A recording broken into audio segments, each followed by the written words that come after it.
നമ്മളിന്ന് കാണുന്ന ക്ലൈമാക്സ് രവീന്ദ്രവേദത്തിൻ്റെ അതല്ല, അത് തന്നെയാണ്. പക്ഷെ അത് 3 രീതിയിൽ പിക്ചറൈസ് ചെയ്തിരുന്നു. ആദ്യം ഇപ്പോൾ കാണുന്ന ക്ലൈമാക്സ് എന്ന് പറയുന്നത് മഴയുണ്ട്, കാറ്റുണ്ട്. മഴയും കാറ്റുമൊന്നും ഇല്ലാതെ സാധാരണ രീതിയിൽ ഒരു പ്രാവശ്യം എടുത്തു നെല്ലിയാമ്പതിയിൽ വെച്ചിട്ട്. അത് എഡിറ്റ് ചെയ്ത് കണ്ട് തൃപ്തി ഇല്ലാതെ ഭരതൻ സാറ് രണ്ടാമത് ഒന്നുകൂടി എടുത്തു. എന്നിട്ട് ഇതൊക്കെ കഴിഞ്ഞ് ഷൂട്ടിംഗ് പാക്കപ്പായി മദ്രാസ് എത്തിയതിന് ശേഷം ഇട്ട് കണ്ടപ്പോഴും പത്മനാഭൻ സാറിനും ഭരതൻ സാറിനും തൃപ്തിയാവുന്നില്ല. അങ്ങനെ അവർ പ്ലാൻ ചെയ്തിട്ട് എന്ത് ചെയ്യാം എന്ന് ആലോചിച്ചാണ്. പിന്നെയാണ് ഈ അവസാന മിനിറ്റാണ് ഈ മഴയും കാറ്റും ഒക്കെ ഇടാമെന്ന് വെച്ചാൽ. അപ്പോഴേക്കും നമ്മളെല്ലാവരും പാക്കപ്പ് ചെയ്ത് മദ്രാസിലെത്തിക്കഴിഞ്ഞു. പിന്നെ ഒറ്റ കാര്യമാണ് ചെയ്തത്, ഒരാൾക്ക് പിടിക്കാൻ പറ്റില്ല അതിലെ കള്ളത്തരം എന്നുള്ളതാണ് ഭരതൻ എന്നുള്ള ഡയറക്ടറുടെയും ആർട്ട് ഡയറക്ടറുടെയും. ആ സിനിമയിൽ കോന്നനാട്ട് സാറാണ് ആർട്ട് ഡയറക്ടർ. എങ്കിലും കൂടി ഭരതൻ സാറിൻ്റെ ഒരു ടച്ച്, ഭരതൻ ടച്ച് എന്ന് പറയുന്നത് അവിടെയാണ്. അതിൻ്റെ ക്ലൈമാക്സ് ഷൂട്ട് ചെയ്തിരിക്കുന്നത് അതുവരെ കാണിച്ചിട്ടുള്ള ആ സ്ഥലത്തല്ല. അതിലൊരു അമ്പലവും ഒരു നാഗങ്ങളുടെ ഇതായിട്ടൊരു എന്തായാലും പറയുക, ഒരു സർപ്പക്കാവ്. ഈ സർപ്പക്കാവ് മദ്രാസിലെ അരുണാചലം സ്റ്റുഡിയോയിൽ റീക്രിയേറ്റ് ചെയ്തതാണ്. പെട്ടെന്ന് നമുക്ക് പിടിക്കാൻ പറ്റില്ല. ആ മരം വേറെയാണ്, അതിൻ്റെ താഴത്ത് ഇതുപോലെ സെറ്റ് ഉണ്ടാക്കി അവിടെ എടുത്തിട്ടുള്ള ക്ലൈമാക്സാണ് ഇപ്പം നമ്മൾ കാണുന്നത്. വല്ലാണ്ടെയൊക്കെ ശ്രദ്ധിച്ച് നോക്കിയാൽ ഇനിയിപ്പോൾ ഞാൻ ഇത്രയും പറഞ്ഞുകൊണ്ട് ചിലപ്പോൾ അത്രയും നേരം കണ്ട സർപ്പക്കാവ് തന്നെയാണോ ക്ലൈമാക്സിൽ നമ്മൾ നല്ലോണം ശ്രദ്ധിച്ചാൽ മാത്രം പിടികിട്ടുന്നൊരു കാര്യമാണ്. അതാണ് ഭരതൻ ടച്ച് എന്ന്. ആദ്യം കണ്ടപ്പോൾ ഭയങ്കര ത്രില്ലായിരുന്നു, കാരണം ഇത്രയും ജനങ്ങളുടെ ഭയങ്കര ഹിറ്റായിരുന്നല്ലോ പടം. അപ്പോൾ ഫുൾ ഹൗസായിട്ടുള്ള ഒരു ഇതിൽ 1978 33 വർഷം മുമ്പ് ആദ്യമായിട്ട് ഇത് എൻ്റെ ഫ്രണ്ട്സും ഞാനും എല്ലാം കൂടി പോയി കണ്ട കാര്യം നല്ല രസമുള്ള സംഭവമായിരുന്നു. എൻ്റെ അച്ഛനും അമ്മയും എൻ്റെ കൂടെ ഉണ്ടായിരുന്നു സിനിമ കാണാൻ. അച്ഛൻ പിന്നെ 2-3 പ്രാവശ്യം കൂടി ആ സിനിമ കണ്ടു എന്നാണ് ഞാൻ രഹസ്യമായിട്ട് അറിയാൻ കഴിഞ്ഞത്. എനിക്ക് യാദൃശ്ചികമായിട്ടാണ് ഒരു സ്റ്റാർ നൈറ്റിന് പങ്കെടുക്കാൻ ഞാൻ കോഴിക്കോട് പോയി.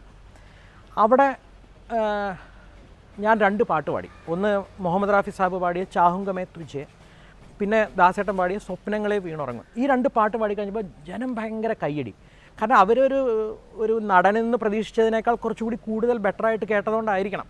അത് കഴിഞ്ഞ ഉടനെ ഐ വി ശശിയും സീമ ചേച്ചിയും ശശിയേട്ടനും സ്റ്റേജിൻ്റെ പിന്നിലേക്ക് വന്ന് എന്നെ ഇങ്ങനെ കെട്ടിപ്പിടിച്ചിട്ട് പറഞ്ഞു, എൻ്റെ അടുത്ത പടത്തിൽ നീ എല്ലാ പാട്ടും പാടുന്നു എന്ന് ശശിയേട്ടൻ പറഞ്ഞു. അപ്പം ഞാനത് അതിന് മുമ്പേ ശശിയേട്ടൻ്റെ ഒരു സിനിമയിൽ ഞാൻ അഭിനയിച്ചിട്ടുണ്ടായിരുന്നു, മറ്റേ കാന്തവല എന്നുണ്ട്. അപ്പോൾ ശശിയേട്ടനായിട്ട് പരിചയമുണ്ട്. പക്ഷേ ഞാനതങ്ങ് സീരിയസ് ആയിട്ട് എടുത്തില്ല, കാരണം സിനിമക്കാർ എപ്പോഴും പറയുന്നൊരു കാര്യമാണല്ലോ അടുത്ത സിനിമയിൽ എന്നൊക്കെ പറഞ്ഞിട്ട്. അത് പക്ഷേ ശശിയേട്ടൻ പറഞ്ഞ വാക്ക് ശരിക്കും പാലിച്ചു എന്നുള്ളതാണ്. ഇണ എന്നുള്ള സിനിമയിൽ 1982 ആദ്യമായിട്ട് ഞാൻ ഹെഡ്ഫോണൊക്കെ ഇട്ട് റെക്കോർഡിങ്ങിന് പാടുവാണ്.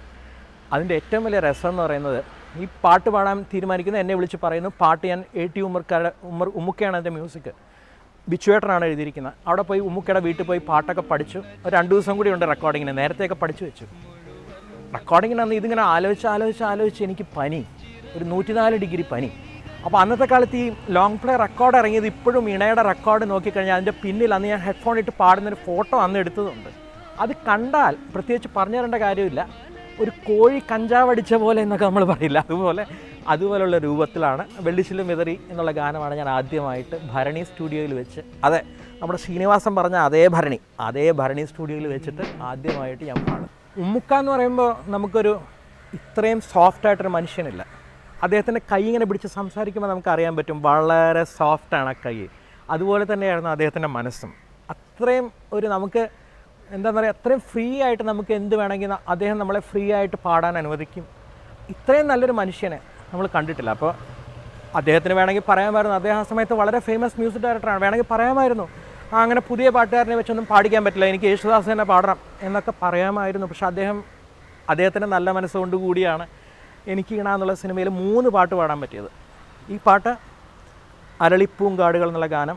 പിന്നെ അതിൻ്റെ ഏറ്റവും വലിയ ഭാഗ്യം എന്ന് പറയുന്നത്, ആദ്യത്തെ സിനിമയിൽ തന്നെ ദാസേട്ടൻ്റെയും ജാനകിയമ്മയുടെയും കൂടെ ഒരു ഡുവറ്റ്, ഏ കാക്ക കഥ പറയാം കാക്ക. ഒരു നടനും ഗായകനും ഒക്കെ ആയിരുന്ന എന്നെ ഡബ്ബിംഗ് ആർട്ടിസ്റ്റാക്കി മാറ്റിയത് എൻ്റെ ഗുരുക്കന്മാർ തന്നെയാണ്. ഭരതേട്ടൻ, Padmanabhan sir, Shri I V Sasi. ആദ്യമായിട്ട് എനിക്ക് പാട്ട് തന്ന ഐ വി ശശി. ഇവർ 3 പേരുമാണ്. കാരണം റഹ്മാൻ്റെ കൂടെ ഇവിടെ കഴിഞ്ഞിട്ട് ആരെക്കൊണ്ട് റഹ്മാൻ വോയിസ് കൊടുപ്പിക്കണം എന്നുള്ളൊരു സിറ്റുവേഷനിൽ നിൽക്കുമ്പോൾ പത്മനാഭൻ സാറാണ് എൻ്റെ പേര് സജസ്റ്റ് ചെയ്ത് നമുക്ക് കൃഷ്ണൻ തന്നെ വെച്ചൊന്ന് ട്രൈ ചെയ്ത് നോക്കിയാലോ എന്ന്. അങ്ങനെ കാണാമറയത്തിലൂടെ ഞാൻ ആദ്യമായിട്ട് ഡബ്ബിംഗ് ആർട്ടിസ്റ്റ് ആവുന്നു. അതേ സമയത്ത് തന്നെയാണ് മറ്റേ ഇത്തിരി പൂവെ ചുവന്ന പോയ ഭരതേട്ടൻ്റെ. ഇത് രണ്ടും ഏകദേശം ഒരു സമയത്തായിരുന്നു. അപ്പോൾ എനിക്ക് കിട്ടിയൊരു ഭാഗ്യം എന്ന് പറയുന്നത്, ഈ ഗുരുക്കന്മാരെയൊക്കെ കിട്ടിയത് കാരണം നമുക്ക് പല രീതിയിലുള്ള ആദ്യമായിട്ട് ചെയ്യുന്ന ഒരു സിനിമയിൽ ഞാനൊരു ഏറനാട്ടുകാരനായ നിലമ്പൂരിൽ നിന്ന് വന്ന എന്നെക്കൊണ്ട് ഒരു പാല അച്ചായൻ ഭാഷ പറയിപ്പിച്ചു എന്നുള്ളതാണ് കാണാമറയത്തിൻ്റെ പ്രത്യേകത. എനിക്ക് മനസ്സിലാകത്ത് എന്നാ പിന്നെ കക്ഷി കേൾക്കാൻ കെട്ടിക്കൂടെ എന്നാണ്. രണ്ടുപേരും നിന്ന് മൂക്കുക.